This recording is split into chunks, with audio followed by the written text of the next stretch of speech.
Assalamualaikum warahmatullahi wabarakatuh.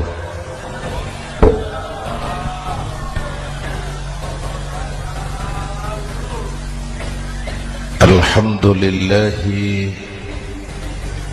wa kafa, wassalatu wassalamu ala Sayyidina Muhammadin al-Mustafa wa ala alihi wa ashabihi ahli sidki wal wafa, amma ba'd. Para ulama, para habaib, para masyayikh yang saya muliakan, yang terhormat Bapak Kapolres dan Bapak Dandim, Sahibul Bait, segenap keluarga besar Pondok Pesantren Raudhatul Muta'allimin Al-Aziziyah, bapak-bapak, ibu-ibu, hadirin hadirat ma'asyiral muslimin yang saya cintai. Saya bersyukur dapat menghadiri haflah Maulidin Nabiyil Karim, dan saya bangga dan terharu dengan keberadaan Pondok Pesantren Raudhatul Muta'allimin Al-Aziziyah ini. Sekarang ini banyak orang bisa memberi contoh, tapi sedikit orang bisa menjadi contoh. Memberi contoh itu mudah, tapi menjadi contoh itu yang sulit. Oleh karena itu, pada kesempatan ini kita ingin mengambil contoh bagaimana Rasul melaksanakan perjuangan. Apa modal utamanya? Saya sampaikan 3 sajalah, mudah-mudahan selesai 10 menit. Yang pertama, modal utama perjuangan baginda Rasul adalah akhlakul karimah. Memperbaiki akhlak dengan akhlak.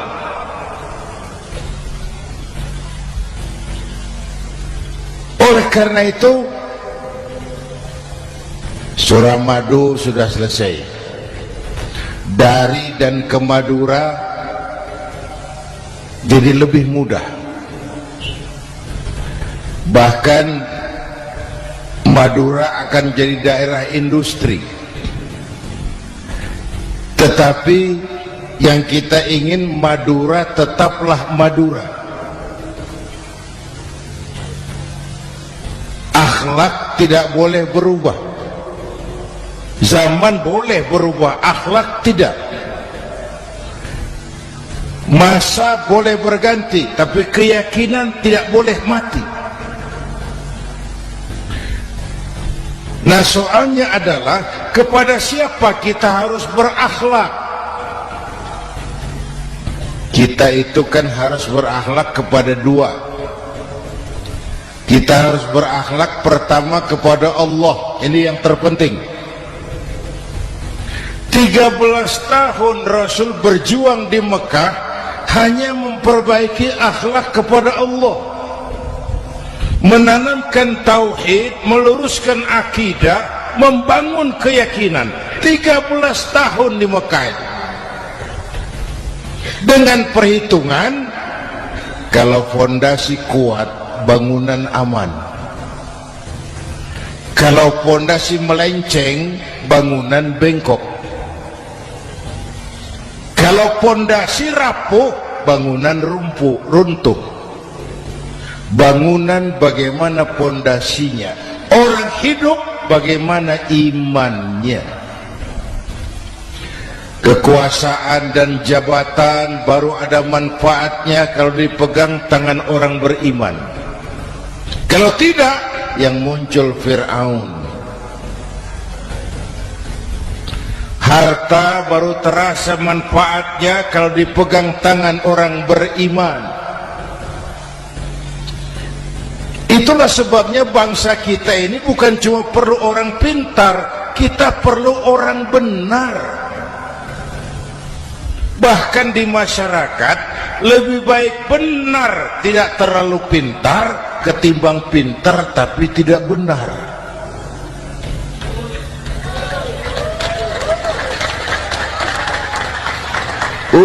Kalau sudah pintar tidak benar, rusak rakyat juga. Disuruh ngurus beras malah nimbun beras.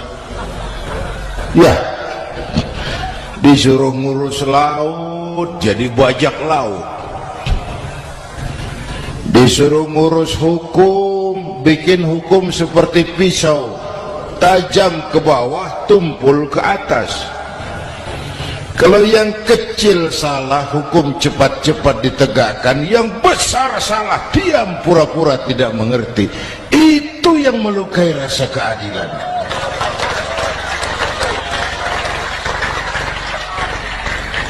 Mulai dari akhlak kepada Allah. Bagaimana cara berakhlak kepada Allah? Caranya dua. Pertama, jangan menyekutukannya dengan sesuatu pun. Yang kedua, jangan menyembah kecuali hanya kepadanya. Itu akhlak kepada Allah. Konsisten, disiplin. Saya bersaksi tiada Tuhan selain Allah, maka saya tidak akan menyembah kecuali hanya kepada Allah. Saya tidak akan takut kecuali hanya kepada Allah. Saya tidak akan minta tolong kecuali hanya kepada Allah. Saya tidak akan melarikan persoalan kecuali hanya kepada Allah. Saya bersaksi Nabi Muhammad utusan Allah, Nabi terakhir. Tidak ada Nabi sesudah Nabi Muhammad. Harga mati, titik. Disiplin. Ada yang mengaku jadi Nabi, wajib tidak percaya. Disiplin. Sekarang ini kan bangsa kita disiplinnya lemah. Korupsi agak sulit diberantas karena pejabat kita takut atasan tapi nggak takut Tuhan.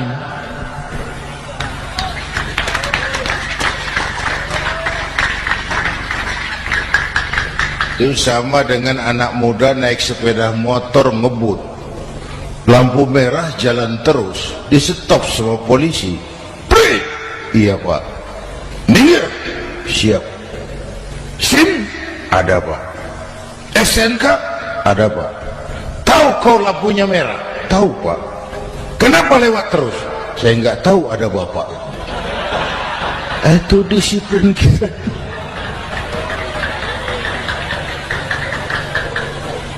Tenang benar jawabnya, kayak orang nggak salah.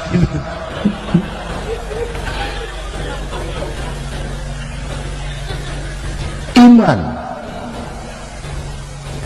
Apalagi belakangan ini saya sering bilang gini pak, ini humor tapi agak tasawuf. Orang yang paling tenang hidupnya itu tukang parkir.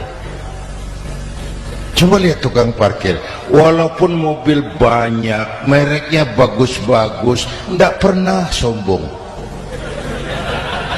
Tenang ini, tenang. Nanti mobil pergi satu demi satu, habis sama sekali, dia tidak sedih. Tenang. Mobil banyak tidak sombong, mobil habis tidak sedih.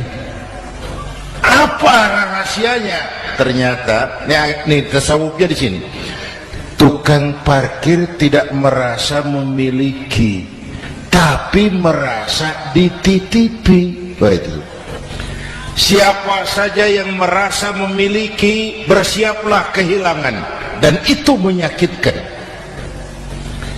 Tapi kalau merasa dititipi, jabatan, harta, anak, istri, semua titipan, hiduplah seperti tukang parkir.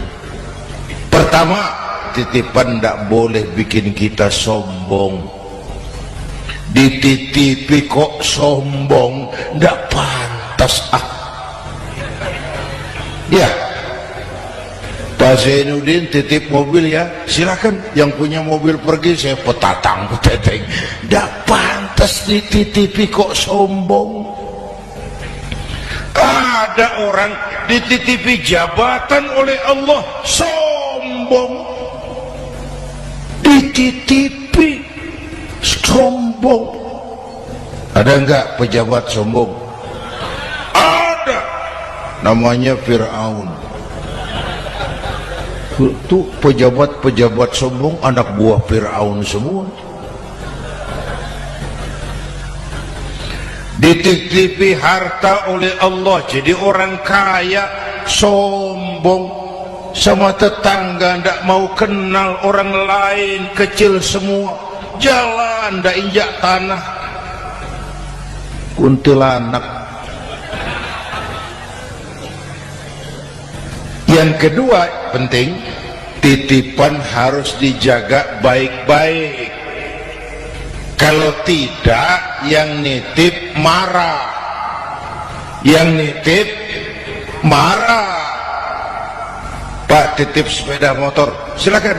Waktu diambil sepeda motor, kaca spion pecah, knalpot hilang, bemper hancur. Marah enggak yang nitip? Marah. Saya kan titip, kenapa enggak dijaga baik-baik? Dititipi harta oleh Allah jadi orang kaya, supaya bangun pesantren, bela yatim, santuni yang lemah. Pelitnya 17 setan. Yang nitip marah. Dititipi jabatan oleh Allah isinya korupsi saja, yang nitip marah. Nah, saya mau kasih lihat sekarang, Allah titip Indonesia. Allah titip Indonesia. Hai rakyat, ini Indonesia, aku titip, kata Allah. Sebentar, ada meja mau naik. Silakan iklan. Ya, terima kasih. Jangan disangka kalau disediakan air teh pidatonya jadi lama. Dekorasi ini kok. Sampai mana tadi? Hai rakyat, ini Indonesia, aku titip, kata Allah. Ini negara besar dan kaya. Titipan ini ditebus dengan keringat, air mata, darah, dan nyawa. Ini bedanya. Malaysia memang merdeka, tapi diberi Inggris. Singapura merdeka, diberi Inggris. Indonesia merdeka, keringat, air mata, darah, dan nyawa. Ini negara aku titip, kata Allah. Ini negara besar dan kaya. Buminya subur. Di atas perut buminya segala tanaman hidup. Di bawah perut buminya ada gas, minyak, batu bara. Lautnya kaya, hutannya kaya. Kekayaan negeri ini harus digunakan bagi sebesar-besar kemakmuran rakyat. Itu amanat konstitusi. Disalahgunakan, dikorupsi, yang nitip marah. Yang nitip marah. Kalau dia marah, dia suruh makhluknya yang lain negur. Siapa? Merapi, Bromo, anak Krakatau. Itu Merapi demo, Pak. Kalau kita rakyat demo, anak buahnya Pak Danres turun. Tapi kalau Merapi demo, siapa yang mau ngatasi? Mbak Marijan. Selesai. Sekarang Mbah Marijan sudah kumpul sama Mbah Surip. di alam barzah sudah ketemu dia. Kata Mbah Surip, tenang Mbah Marijan, tak gendong, aman sudah, aman sudah. Saya mau bilang Merapi itu makhluk, Krakatau itu makhluk, Bromo itu makhluk. Tidak mungkin makhluk bergerak dengan sendirinya, pastilah ada yang menggerakkan. Maka baik-baiklah sama yang bikin angin supaya bertiupnya sesuai keperluan. Baik-baik dengan yang bikin air supaya datangnya sesuai kebutuhan. Baik-baik sama yang bikin gunung supaya meletusnya pelan-pelan.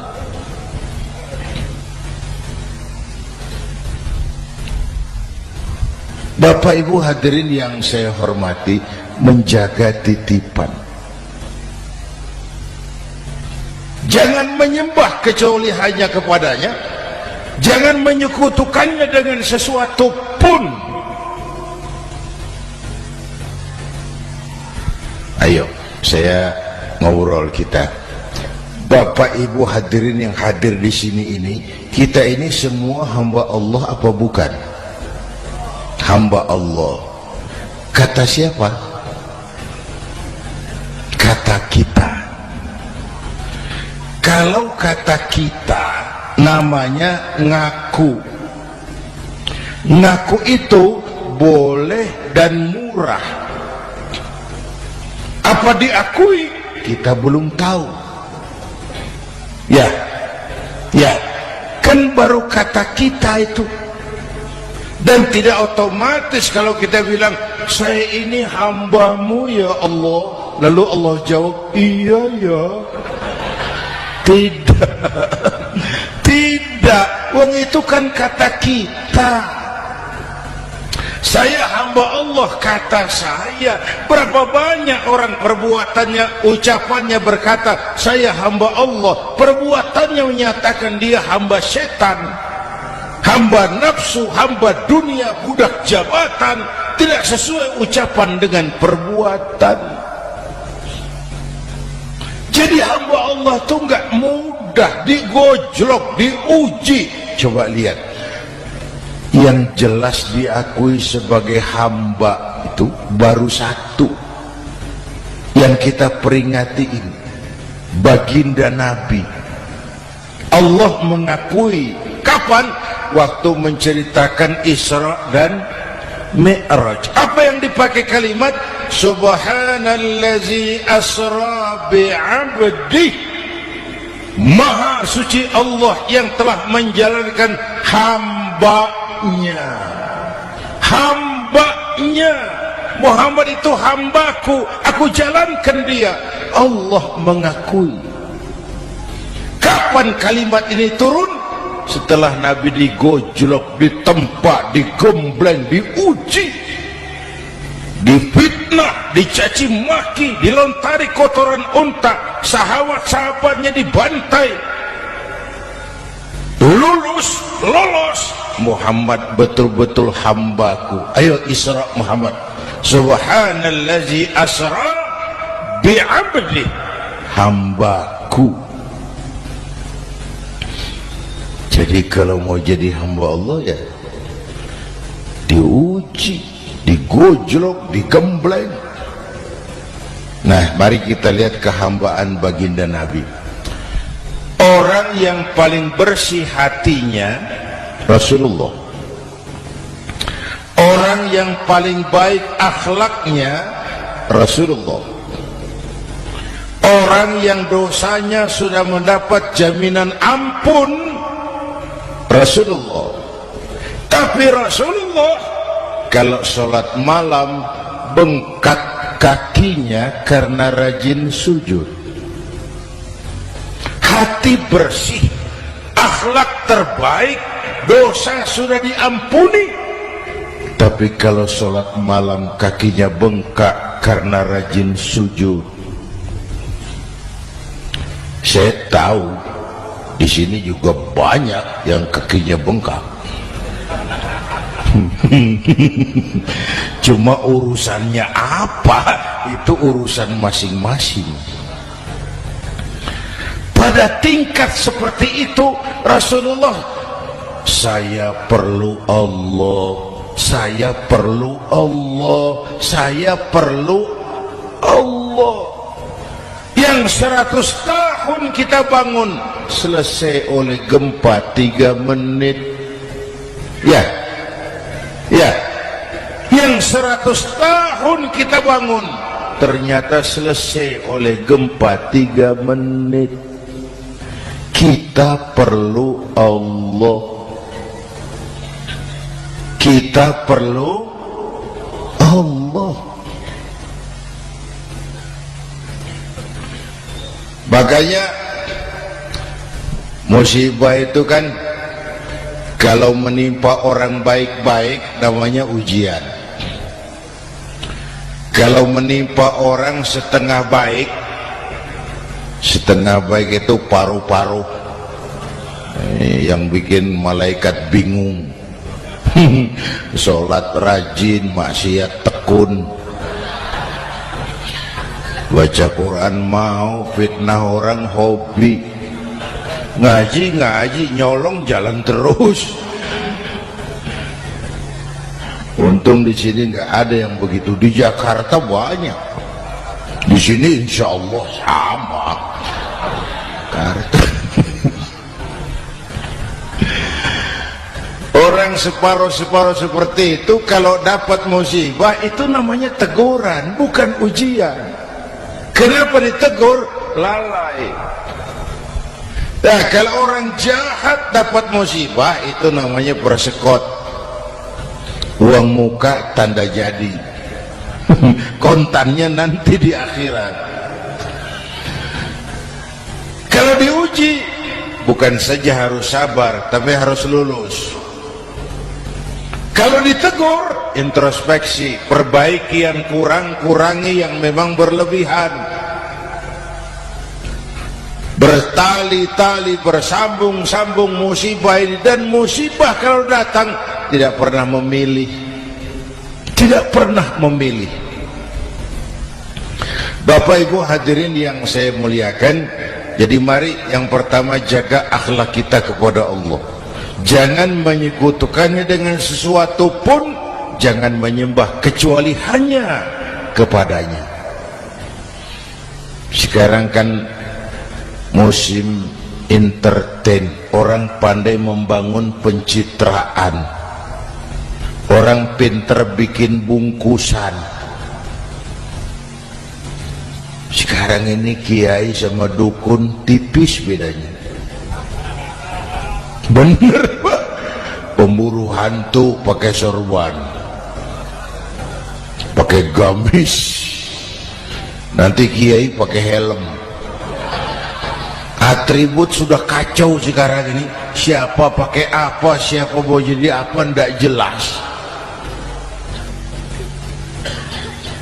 Sementara masyarakat kita memang agak kutil, kurang teliti, cepat heran, gampang kagum. Pernah terjadi satu saat tabrakan di jalan, keras sekali, korban jatuh berlumur darah, dikerubungi orang banyak. Datang wartawan mau ambil gambar dari dekat, sulit, banyak sekali orang ngerubung. Dia cari akal, tolong saya dikasih jalan ke dekat korban. Orang menoleh semua. Saudara siapa? Saya bapaknya korban. Dia mengaku bapaknya korban. Ya orang minggir semua. Minggir, ada bapaknya korban. Orang minggir semua, dia maju ke depan korban. Sampai di depan korban pucat mukanya itu wartawan. Kenapa? Yang ketabrak anak monyet, Pak. Dia sudah ngaku bapaknya korban.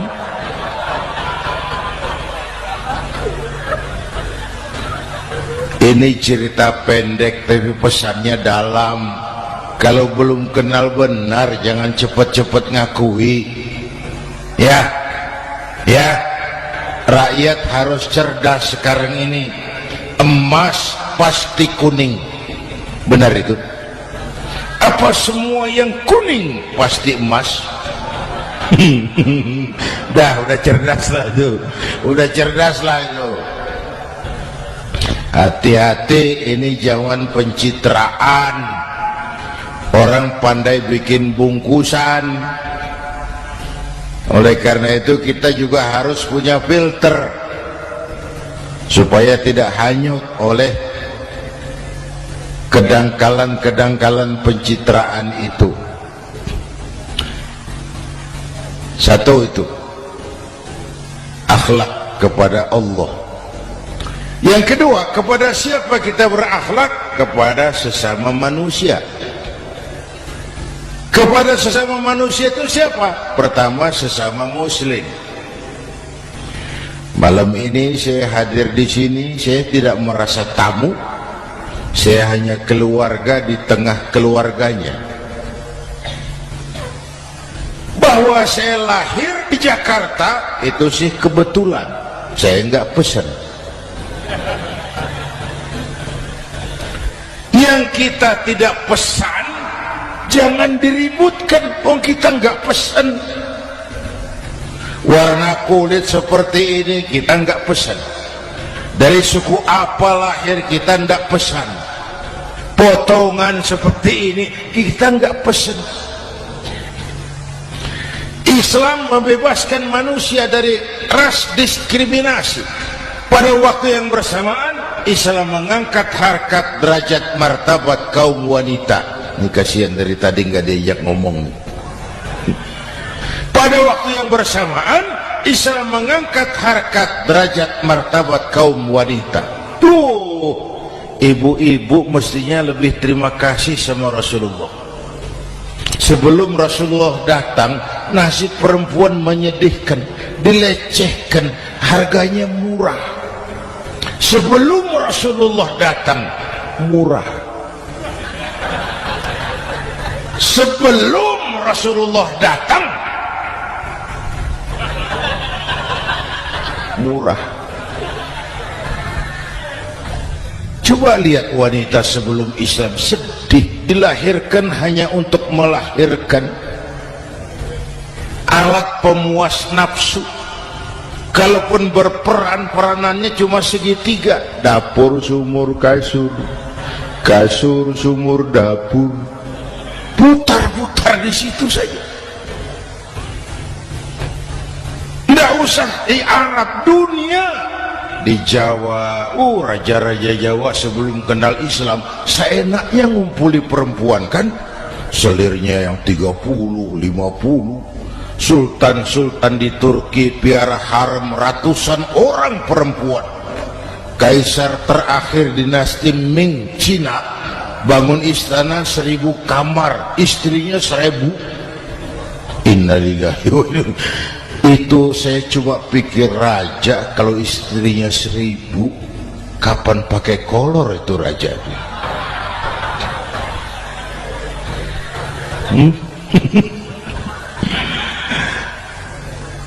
Rasulullah datang terenyuh, an-nisa imadul bilad. Perempuan jangan diperlakukan begitu. Perempuan tiang negara. Kalau baik perempuan baik negara, kalau rusak perempuan hancur negara. Waktu ditanya, ya Rasul, siapa yang paling harus saya taati di dunia? Ibumu. Setelah itu siapa lagi? Ibumu. Setelah itu siapa lagi? Ibumu. Setelah itu siapa lagi? Bapakmu. Menghargai perempuan, ibumu, ibumu, ibumu, bapakmu. Ibu 3 kali disebut, bapak, bapak 1 kali, ibu 3 kali, bapak 1 kali, ibu 3, bapak 1. 1 bapak. Gimana sih ngitungnya jadi kerok begini? Salah ngitungnya, salah.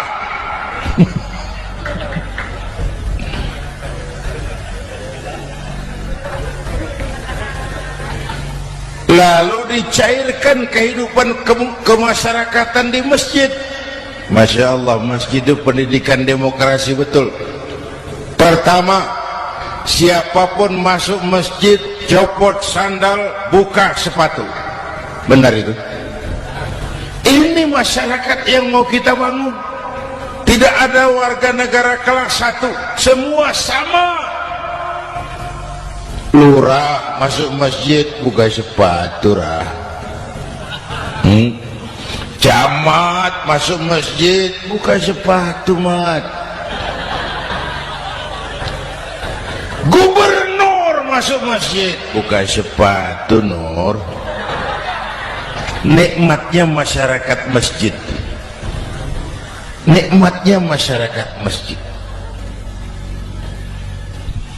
Coba binatang saja harganya tidak sama toh. Sapi yang mahal yang gemuk, betul, karena harga sapi pada dagingnya. Makin gemuk sapi makin mahal harganya. Tapi ada burung perkutut lebih mahal dari sapi, padahal dagingnya sedikit, betul. Kenapa harganya lebih mahal dari sapi? Harga perkutut suaranya.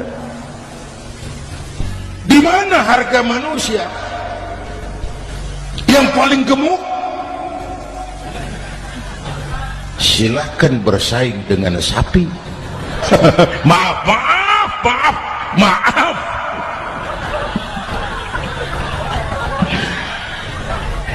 Inna akramakum indallah atqakum. Masyarakat masjid sudah coba sandal, buka sepatu, sudah masuk ke dalam sholat berjamaah. Kalau sudah ke dalam sholat berjamaah, tidak pernah kita usil dari mana orang datang. Yang penting kemana dia menghadap. Itu masyarakat masjid. Dari mana kamu? Dari kidul Pak, madhab ngulon. Kamu dari mana? Dari lor Pak, madhab ngulon.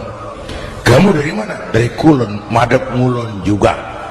Ini kan konsep Bhinneka Tunggal Ika.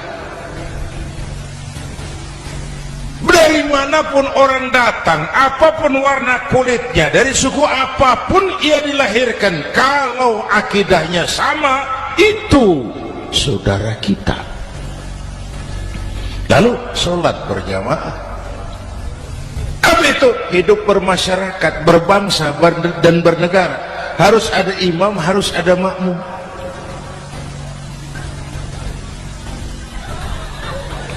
Kenapa? Ini saya harus agak hati-hati ya, pakai sarung angin ini.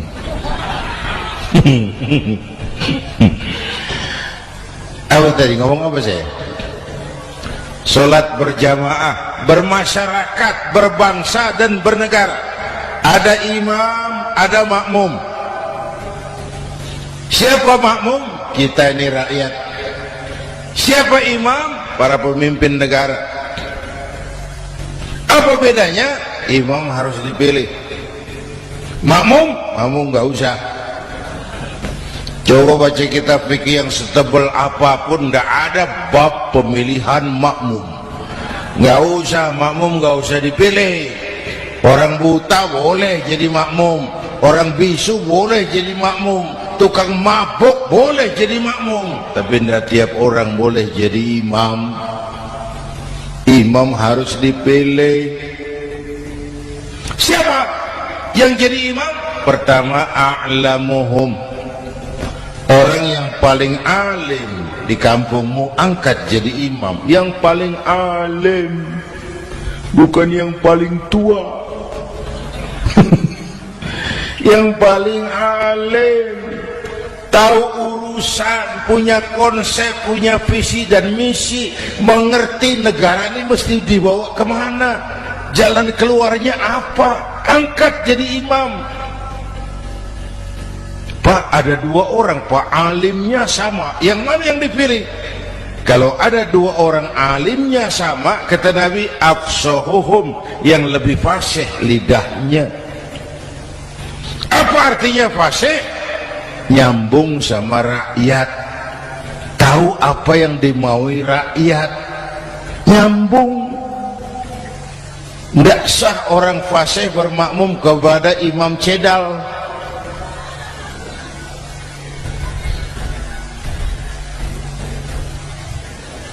Kenapa, Bu? Nyambung. Capek kalau punya imam gak nyambung sama makmum. Makanya kalau sudah jadi imam, pesan Nabi apa? Idza amma ahadukumun nasa falyukhaffif. Kalau kamu jadi imam, ringankan sholat kamu, jangan terlalu panjang. Itu makmum tidak sama kekuatannya. Ada yang tua rentak, diri saja sudah gemetar.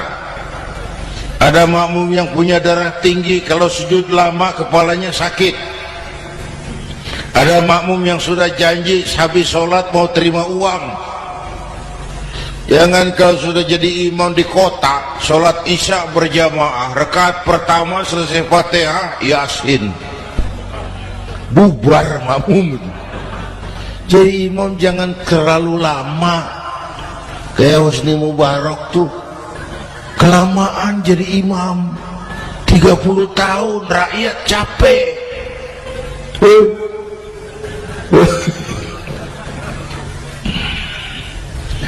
Bapak Ibu hadirin yang saya hormati, nah masyarakat Islam ini loyal, taat, setia. Kapan? Kalau imamnya benar. Imam takbir, makmum takbir, imam ruku', makmum ruku', imam i'tidal, makmum i'tidal, imam sujud, makmum sujud. Tapi masyarakat Islam tidak buta. Imam keliru, makmum wajib menegur. Ya, bagaimana negornya?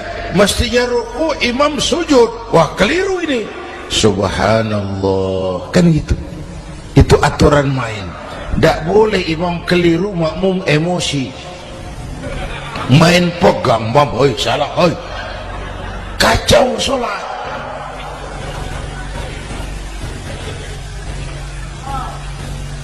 Imam buang angin, apa makmum lalu berkata, demi kesetiaan saya kepada imam, imam buang angin, saya lebih keras lagi. Goblok. Iyyaka na'budu wa iyyaka nasta'in. Sampai situ imam buang angin, minggir. Tidak usah ribut. Yang di belakang satu orang maju ke depan, lanjutkan pekerjaan imam. Yang penting imam tahu diri, buang angin, minggir. Ini negara rusak karena imam sudah buang angin. Tenang aja, kayak orang nggak salah itu loh.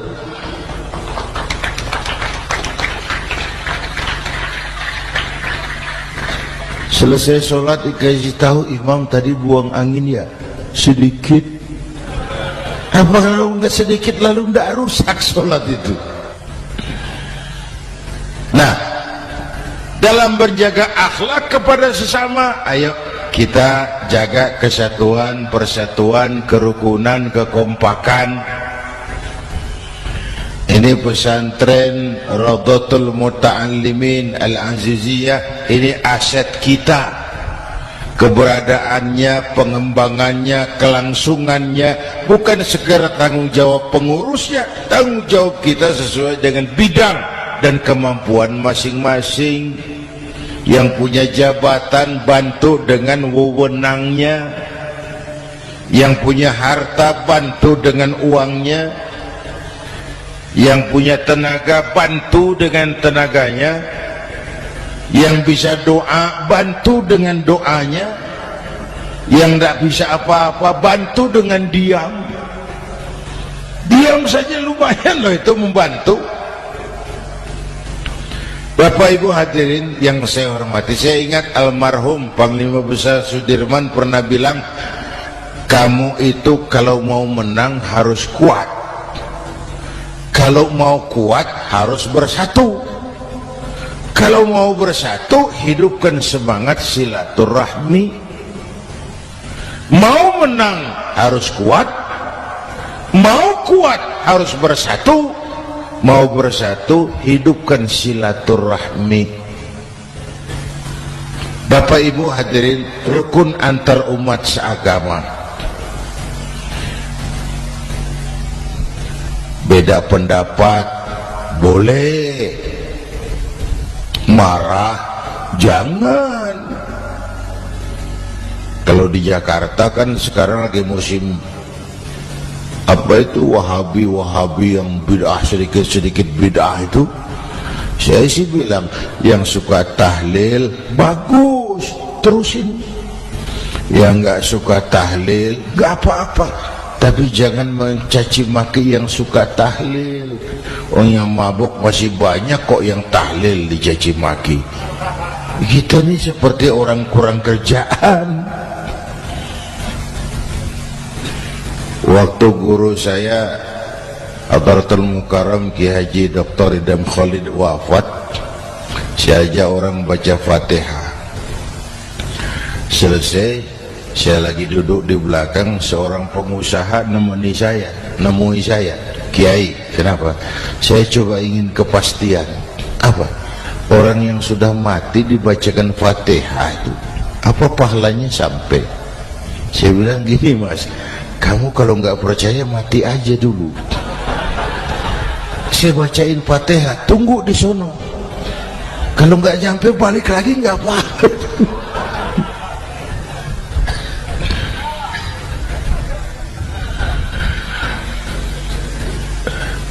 Depan rumah saya itu ada masjid, Pak, pakai beduk seperti itu. Ada teman saya, Kiai, pakai beduk masjidnya. Iya pakai. Kan Rasulullah enggak pakai. Enggak memang. Bid'ah tuh. Loh, siapa bilang? Beduk itu bukan agama, itu budaya, tanda masuk waktu. Bukan manggil orang sholat. Manggil orang sholat pakai azan. Tanda masuk waktu, itu hebatnya Wali Songo, pakai beduk. Kalau nggak mau pakai beduk boleh, teriak-teriak juga boleh. Pogreb, boleh. Tapi Wali Songo kan bijaksana, pakai beduk saja, sekali pukul satu desa dengar. Itu bijaksananya dakwah Wali Songo. Kalau beduk dianggap bid'ah, miskin kita. Itu budaya. Seperti sepeda motor, itu budaya. Kalau nggak mau pakai beduk boleh, teriak-teriak juga boleh. Pogreb, boleh. Tapi Wali Songo kan bijaksana, pakai beduk saja, sekali pukul satu desa dengar. Itu bijaksananya dakwah Wali Songo. Kalau beduk dianggap bid'ah, miskin kita. Itu budaya. Seperti sepeda motor, itu budaya. Kalau beduk dianggap bid'ah, sepeda motor bid'ah tuh. Rasulullah nggak pakai, jual, beliin unta.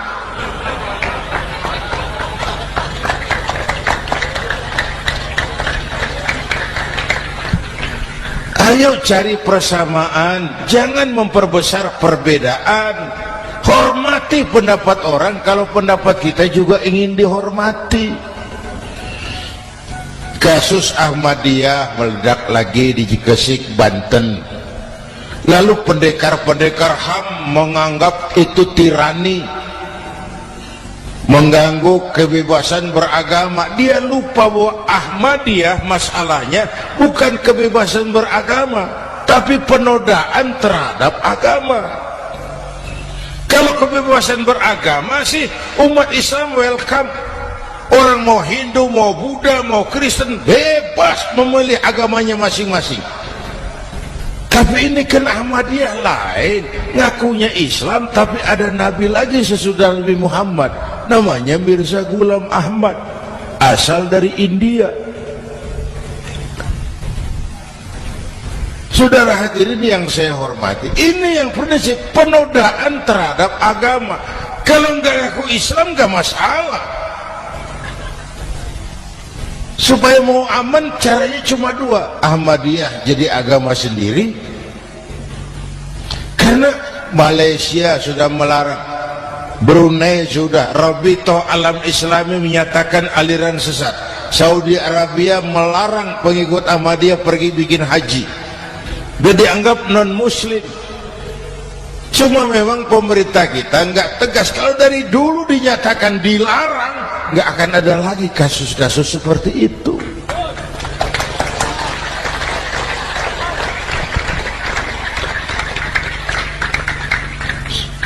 Nah, selain itu kita umat juga harus disiplin. Coba sudah berapa banyak nabi bermunculan di Indonesia. Dan Indonesia ini saya heran, Indonesia ini pasar bagus, Pak. Kalau ada nabi, ada aja pengikutnya, saya heran tuh. Indonesia ini pasar bagus. Ada Ahmad Musaddiq Al-Qiyadah, jadi nabi.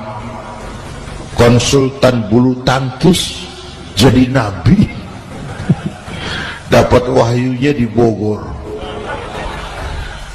ditangkap polisi 4 tahun.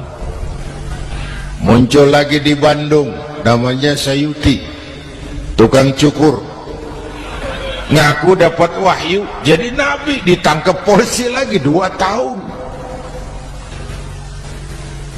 Di Malang Ustadz Roy, ya sebenarnya petinju, dia masuk Islam mu'alaf, belajar Islam tidak pakai guru, diutak-atik ayat Quran. Sholat kita harus mengerti artinya, maka sholat boleh pakai bahasa masing-masing. Ramai masjid, 2 tahun penjara. Di Jakarta muncul lagi Lia Edan, ngaku Jibril, ditangkap juga oleh polisi. Kita salut sama polisi kita lah, bukan cuma teroris, Jibril ditangkap Pak Kapolres.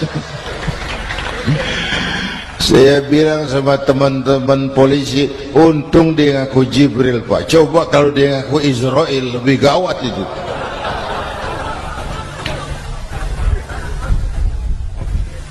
Yang parah, antara Cirebon Losari, perbatasan Jawa Tengah Jawa Barat, pernah muncul agama baru namanya agama Jasun, agama Jawa Sunda, agama Jasun Jawa Sunda.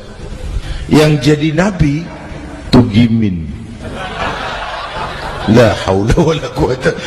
Saya bilang ini jangan jadi nabi, jadi kiai juga nggak angker ini.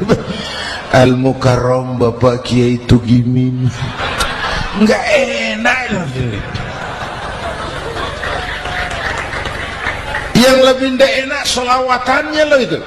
Kalau kita kan tadi nikmat tuh, ya Habibi ya Muhammad, nikmat rasanya tuh. Coba ganti sama yang tadi, wah enggak, ya Habibi ya Tugimin, nggak enak itu, Pak.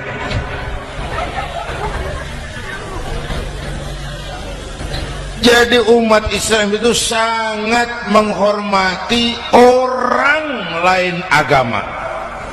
Soal agama orang lain, lakum dinukum, awas hati-hati kalimatnya.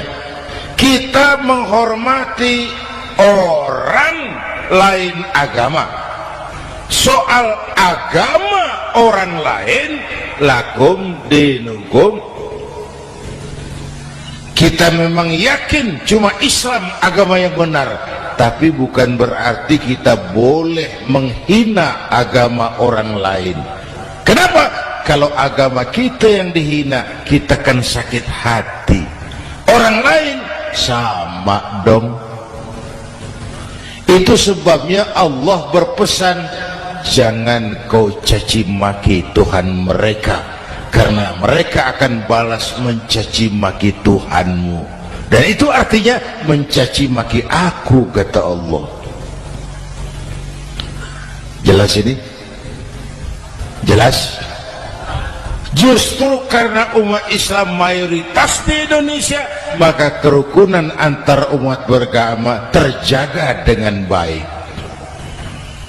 Oh, kalau umat Islam mau main kasar, mau main kayu, mau main keras, Umat Islam ini 85%, yang lain pasti selesai. Saya jamin selesai. Tapi kan tidak. Kita sadar betul ini negara Pancasila. Kita sadar betul bahwa kita harus menghargai orang lain agama, menjaga kerukunan, rukun antar umat beragama. Yang ketiga, rukun antar umat beragama dengan pemerintah.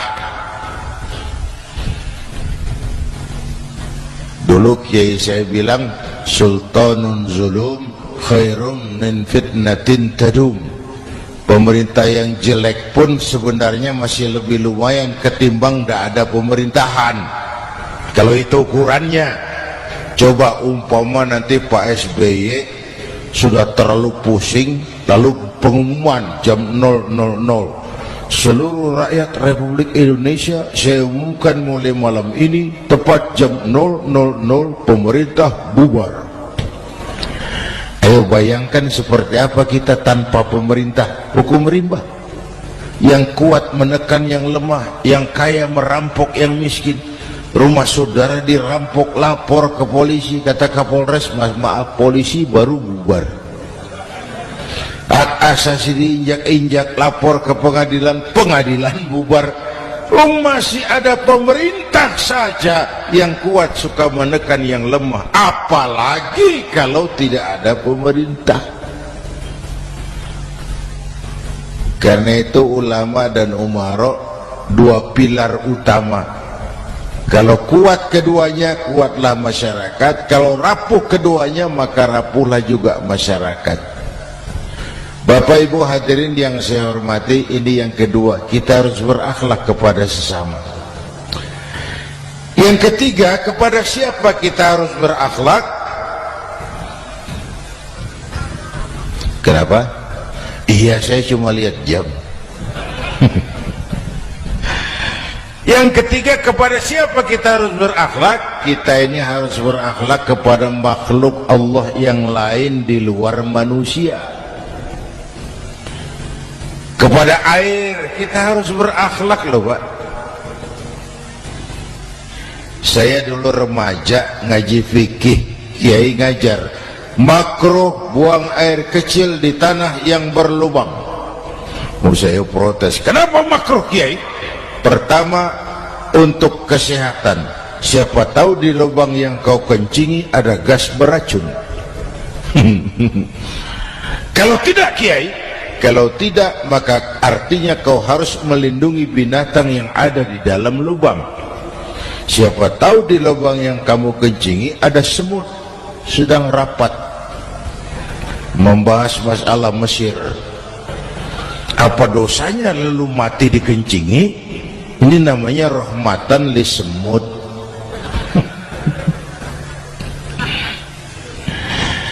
Bapak Ibu hadirin yang saya hormati, ada hadis sederhana. Fa iza zabahtum fa ahsinu zibhata.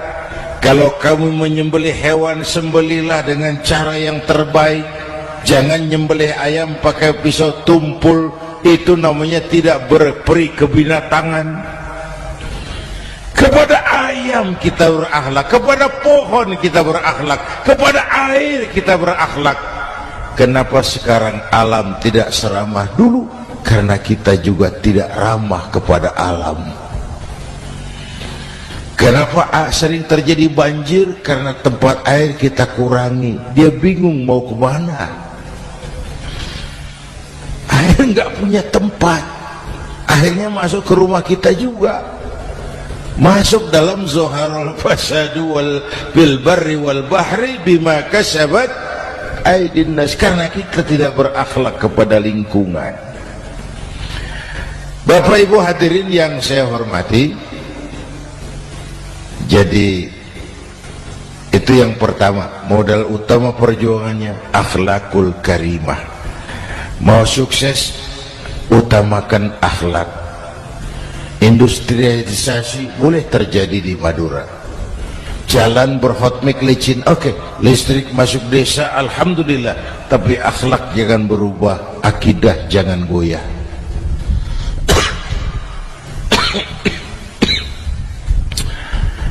Teknologi tidak bahaya, yang bahaya orang yang menggunakannya. Wayang itu yang namanya cepot, itu bisa selawat badar kalau yang megang Anom Suroto. Cepot bisa selawat badar kalau yang megang Anom Suroto. Wayang bagaimana dalangnya, teknologi bagaimana orang yang menggunakannya. Satu. Yang kedua, yang kita contoh dari baginda Rasul, beliau itu sejak kecil tidak dimanjakan, Pak. Lahir ke dunia tidak sempat melihat wajah bapak. Umur 6 tahun ditinggal ibu. Umur 9 tahun ngembala kambing, berniaga ke Syam. Syam itu Syria sekarang. Umur 9 tahun bisnis lintas negara dari Saudi ke Syria.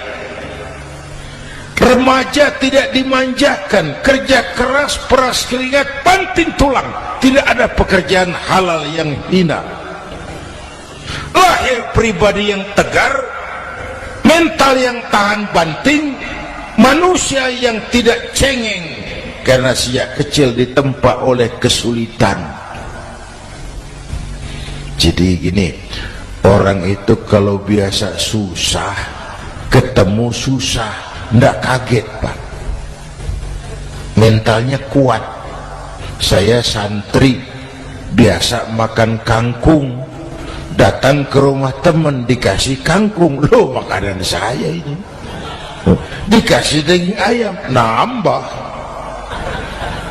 Orang tuh kalau biasa susah enak. Saya santri, biasa tidur di masjid, disuruh nginep di hotel, pules, Pak. Tapi yang biasa tidur di hotel, suruh nginep di masjid, encok. Hidup ini perjuangan, mau sukses harus berani susah. Jangan seperti dulu di cerita santri, ada santri beternak lebah, ambil madunya itu. Satu hari dia mau periksa sarang lebah, naik ke pohon pakai tangga, pakai sarung biasanya santri. Dia lupa tidak pakai celana dalam. Naik pohon periksa, entah bagaimana terpegang sarang lebah itu, berhamburan lebahnya keluar. Salah satu masuk ke sarungnya, tergigitlah Al-Mukarramnya itu. Dia menjerit, aduh, jatuh, berguling ke bawah. Sudah lama jatuh, dia buka sarungnya, dia lihat bengkak. Karena bengkak kan jadi besar, senang juga dia. Dia berdoa, ya Allah, hilangkan sakitnya, biarlah bengkaknya. Ini kan, ini doa orang nggak konsekuen. Bengkak dan sakit itu paket. Mau bengkak ya harus berani sakit. Masa sakitnya bengkaknya mau, sakitnya nggak mau. Itu satu tuh.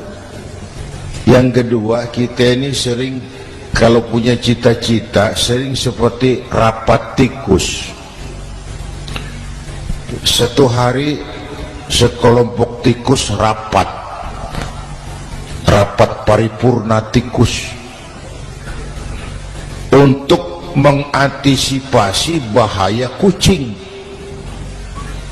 Bagaimana supaya kucing itu jangan lagi mengganggu kita?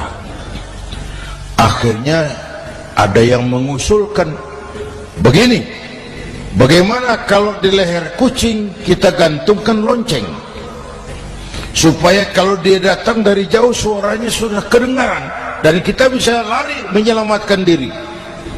Wah, cerdas dia. Setuju semua. Setuju, bagus. Nah, oke. Waktu pembicaraan dilanjutkan, tikus mana yang mau menggantungkan lonceng ke leher kucing? Rapat bubar.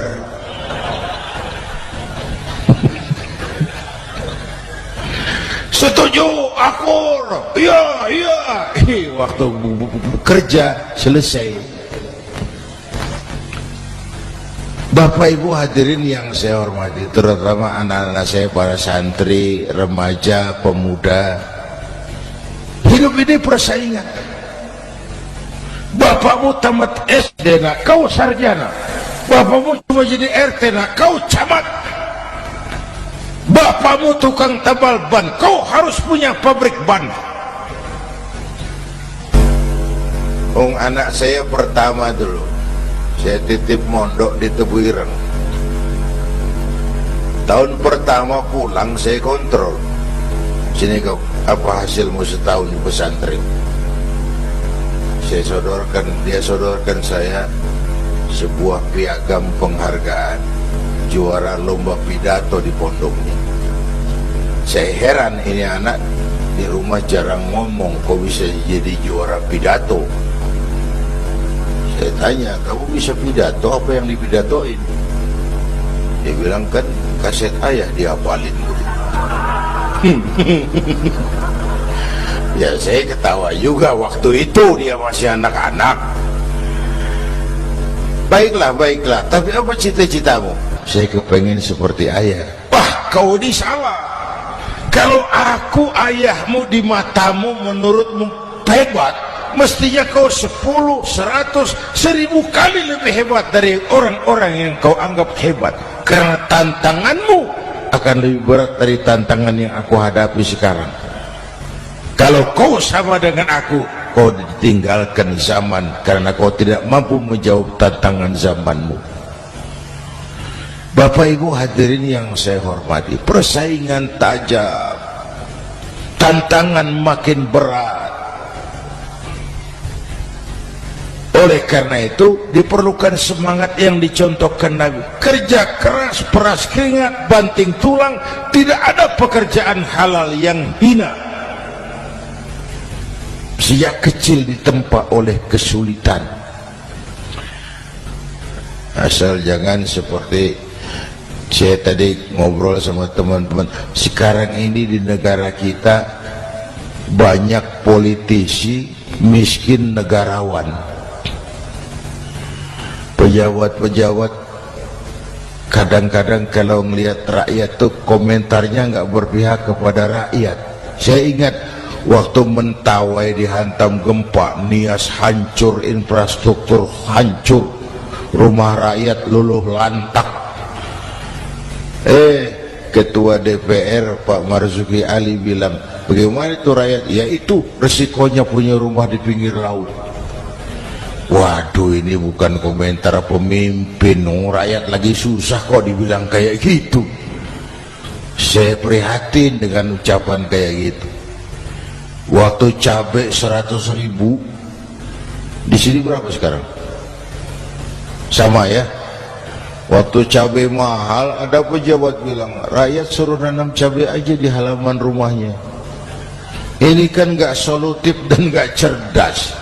Cabai naik, rakyat suruh nanam cabai. Nanti beras naik, rakyat suruh nanam padi. Yang saya khawatir kalau telur mahal, apa rakyat suruh bertelur gitu? Ini kan gak cerdas dan gak solutif. Bapak Ibu hadirin yang saya hormati, apalagi tadi sudah saya bilang di awal, kita ini bangsa yang ditempa oleh kesulitan. Mau merdeka saja dengan keringat, air mata, darah dan nyawa. Kita tidak boleh cengeng menghadapi kesulitan ini. Tegar, tahan uji, tahan banting, dan seterusnya. Itu hal yang kedua. Yang ketiga, terakhir, Rasulullah itu sosok yang ibadahnya luar biasa. Tadi sudah saya jelaskan sebagian. Ibadahnya luar biasa. Ayo kita bantu keamanan negeri kita ini. Dengan apa? Istighfar. wa ma kana Allahu mu'adzibahum wa hum yastaghfirun. Allah tidak akan turunkan bencana selagi di tengah mereka masih banyak orang-orang yang istighfar. Rasulullah yang dosanya sudah diampuni sehari 100 kali istighfar. Ayo kita ngobrol ini, Pak, saya ini Zainuddin ini kalau mengharap masuk surga dengan amal yang saya kerjakan sendiri, rasa-rasanya tipis harapan. Benar. Sholat saya berapa banyak saya tahu, sedekah saya berapa duit saya tahu, dosa saya berapa banyak saya tahu. Lalu saya baca sejarah, Nabi Adam dosanya 1, makan buah khuldi, dikeluarkan dari surga. Nabi Adam dosanya 1, dikeluarin. Kita dosanya banyak, kepengen masuk. Ini enggak nyambung ini. Nabi Adam dosanya 1, dikeluarin dari surga. Kita dosanya banyak, kepengen masuk. Nggak nyambung. Apa yang bikin saya besar hati? Apa yang bikin saya optimis?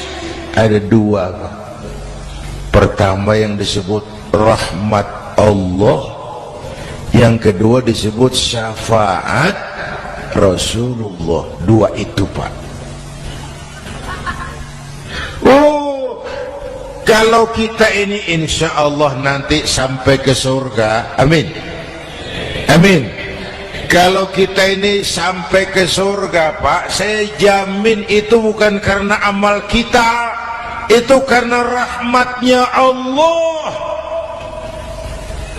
Hendaklah seberapa banyak sih amalan kita mau menggapai surga. Kalau bukan karena rahmatnya Allah, sulit sampai ke sana. Hei manusia, dosamu besar, tapi lihat rahmatku lebih besar. Hei manusia, salahmu banyak, tapi ampunanku lebih banyak. Kau nangis di hadapanku, aku senyum melihatmu. Kau berjalan menujuku, aku berlari menyambutmu. Istighfarnya sehari 100. Lalu ada hadis qudsi, inni la ahammu bi'adzabi ibadi. Kadang-kadang aku pengen turunkan azab bencana kepada manusia, tapi ketika aku melihat 3 perkara, murkaku surut, bencana aku tarik kembali. Coba perhatikan hadis qudsi ini. Allah mau marah ndak jadi, bencana ditarik, musibah diangkat. Kenapa? Ada yang meredam murka Allah. Allah nggak jadi marah. Siapa? Pertama, syuyukhan rukka. Aku lihat orang-orang tua tengah malam sujud sambil berlinang air mata, nangis di hadapan Allah.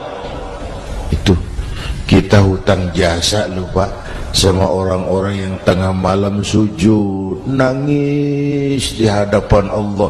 Lihat yang begitu Allah tidak jadi marah.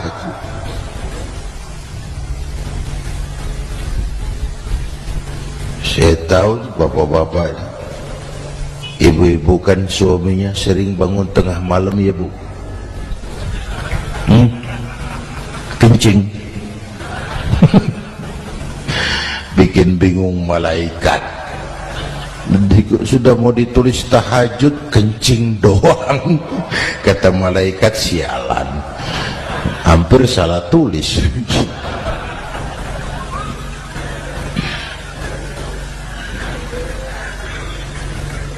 Aku lihat orang tua tengah malam sujud sambil berlinang air mata. Lalu aku lihat bayi-bayi tanpa dosa masih menyusu, sibyanan rutta, bayi-bayi tanpa dosa masih menyusu, suci bersih, belum ternoda. Wa bahaiman rutta, dan aku lihat binatang ternak melata mencari makan, kambing muda cari rumput, alam terjaga keasliannya. Bagaimana bencana nggak mau nambah, kita mengamalkan hadisnya juga terbalik. Yang diminta itu orang tua tengah malam sujud, bayi tanpa dosa nyusu. Sekarang bayi tanpa dosa dibuang ke tempat sampah gara-gara orang tua tengah malam nyusu. Terbalik namanya. Yang diminta itu orang tua tengah malam sujud, bayi tanpa dosa nyusu. Ini bayi tanpa dosa dibuang ke tempat sampah gara-gara orang tua tengah malam.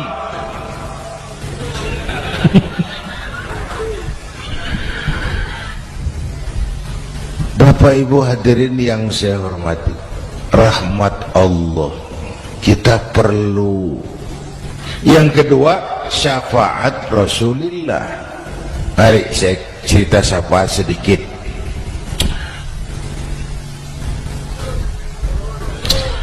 Ini sudah jam 00 lewat 5 menit ya. Ini kalau hitungan Indonesia ini sudah ganti hari. Jadi inilah ceramah terpanjang di dunia.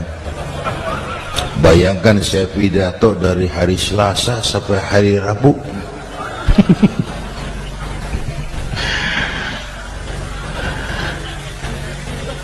Syafaat. Agak saya singkat ceritanya. Nanti itu Pak, setelah alam ini hancur sehancur-hancurnya, bumi gempa, gunung meletus, air laut tumpah ke darat, halilintar menyambar, planet-planet bertabrakan, semua yang hidup mati bareng tanpa persiapan, termasuk malaikat mati. Yang tinggal cuma Allah sendirian. Yang lain hancur semua, tinggal Allah sendirian. Allah patroli, berseru-seru, limanil mulkul yaum, ahai, siapa penguasa hari ini? Mana Fir'aun yang ngaku Tuhan? Nongol kalau memang Tuhan. Mana Abrahat, mana Namrus, mana itu Benito Mussolini, mana itu Adolf Hitler, mana itu Hosni Mubarak. Penguasa-penguasa yang ngaku berkuasa, nongol kalau memang penguasa. Gak ada yang jawab Pak, semua sudah rebah. Allah lalu berkata, la ilaha illa ana. Ternyata tidak ada Tuhan lain selain aku. Allah sombong waktu itu. Kalau Allah sombong itu pantas. Hadis kursi mengajarkan al-kibriya'u libasi, sombong itu pakaianku, kata Allah. Cuma aku yang pantas pakai.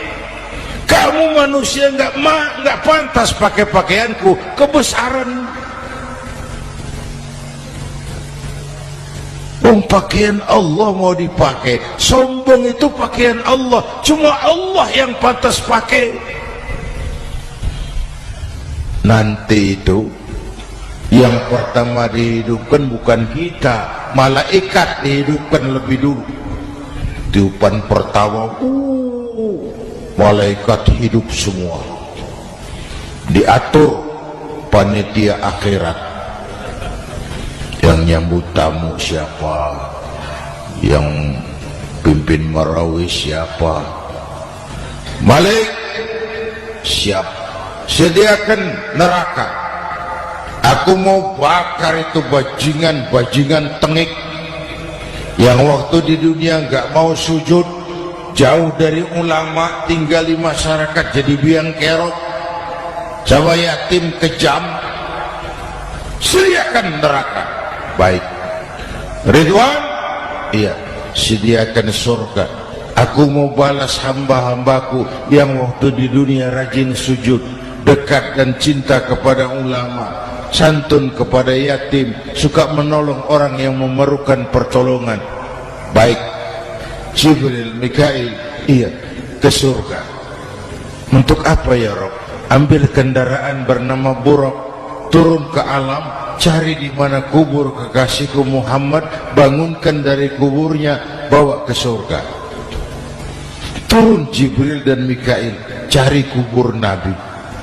Wong alam sudah hancur-hancuran, jangan cari kuburan, cari bangkalan aja nggak ketemu. Bingung dua-dua. Jibril, sebelah mana kubur Nabi? Nggak tahu Mikail.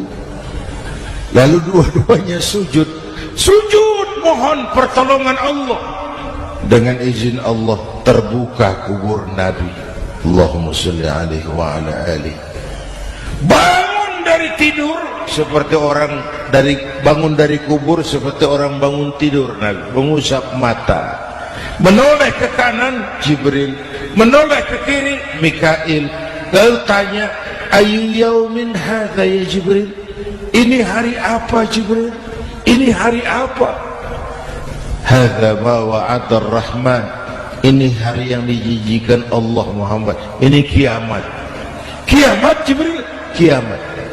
Jibril, kalau memang ini hari kiamat, aina ummati? Umat saya mana Jibril? Umat saya mana? Allah karim. Belum pernah saya lihat di dunia ada satu pemimpin yang begini besar cintanya kepada umatnya seperti baginda Rasul. Dari dunia sampai akhirat beliau cinta kita. Dari dunia sampai akhirat beliau bela kita. Bangun dari kubur, tahu hari sudah kiamat, yang pertama ditanya, aina ummati? Umat saya mana Jibril? Kita yang ditanya. Kalau saya yang pertama dibangkitkan dari kubur, lain pertanyaannya. Ini hari apa Jibril? Kiamat Zainuddin. Oh, bini saya mana Jibril? Nabi enggak tanya Khadijah wala Fatimah wala Aisyah, aina ummati? Umat saya mana Jibril? Umatmu? Iya, kau manusia pertama yang dibangunkan dari kubur. Yang lain masih di kubur. Oh. Lalu kita ke surga Muhammad. Perintah Allah, perintah Allah. Sampai di surga seperti orang tidak betah Nabi itu, resah, gelisah, mondar mandir, mukanya murung. Yang punya surga kan negur, Muhammad, labbaik ya Rabb. Tidak enak di surga ya? Enak. Kok kamu seperti orang nggak kerasan gitu, resah, gelisah? Kenapa? Saya teringat umat saya ya Allah. Umat saya bagaimana nasibnya? Iya, saya sudah enak di DPR. Salah. Saya sudah enak di surga, gaji cukup, kursi empuk, dapat mobil dinas. Nggak. Umat saya yang waktu kampanye kepanasan itu gimana nasibnya?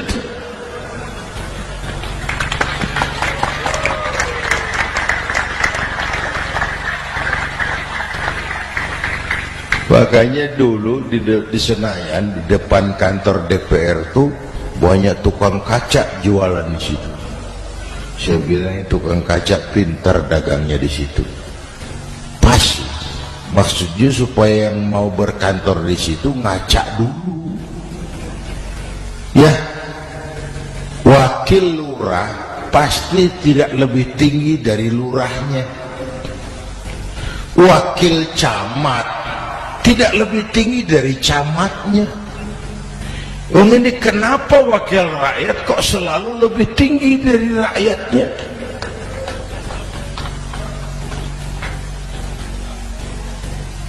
Kan yang memberikan mandat kita rakyat. Kemerdekaan bertujuan mengantarkan rakyat ke gerbang kesejahteraan. Lalu rakyat mempercayai tugas itu kepada pemerintah dan wakilnya di DPR. Saya percayakan kamu mengantarkan rakyat ke gerbang kesejahteraan. Itu amanat Undang-Undang Dasar. Biasanya yang diantarkan sampai lebih dulu, biasanya yang diantar sampai lebih dulu, yang mengantar nyusul, namanya ngantar belakangan. Ini lebih cepat wakil rakyatnya makmur daripada rakyatnya. Yang mau ngantar makmurnya lebih dulu dari yang mau diantar. Yang diantar kelelerahan di jalanan, yang mengantar udah sampai. Jadi bagaimana Muhammad? Saya minta izin mau keluar, tengok saya punya umat. Okay? Saya potong ceritanya. Saat manusia dibangkitkan dari kuburnya masing-masing, Masya Allah, Masya Allah, saya nggak sanggup bayangkan jumlah manusia yang hidup di muka bumi sekarang kan 6 miliar. Cina berdua, India 2,5 miliar. Cina 1,5 miliar, India 1 miliar rakyatnya. Berdua sudah 2,5 miliar. Itu kalau kencing bareng banjir besar. Bayangkan manusia dari awal sampai akhir berapa puluh miliar kumpul di padang mahsyar. Subhanallah. Sibuk, panik, bingung mau disidang di hadapan Allah. Sebagian kumpul di pojokan berunding, kita mau disidangi. Terus ayolah kita cari bantuan. Kemana? Adnan Buyung. Begini. Kita ini kan anak cucu Nabi Adam. Pantas dong kita minta tolong sama beliau. Ya, setuju. Berangkat cari Nabi Adam. Ya Adam, anta abal bashar. Adam, tuan datuknya manusia. Kami cucu kamu, anak turunan kamu mau disidang. Tolong kami Adam, tolong. Kata Nabi Adam, Quraisy mas, rombongan Jawa. Aku naik mumet lagi sama Nabi Nuh saja. Nuh bilang, tidak bisa. Saya juga punya masalah, pernah minta obat ditenggelamkan.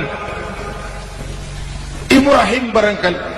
Semua Nabi hand up, angkat tangan.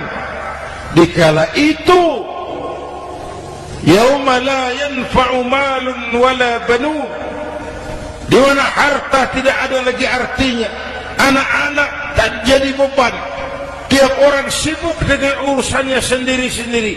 Saat itu ada satu pemimpin, Allahumma salli alaihi wa ala alihi, diizinkan Allah.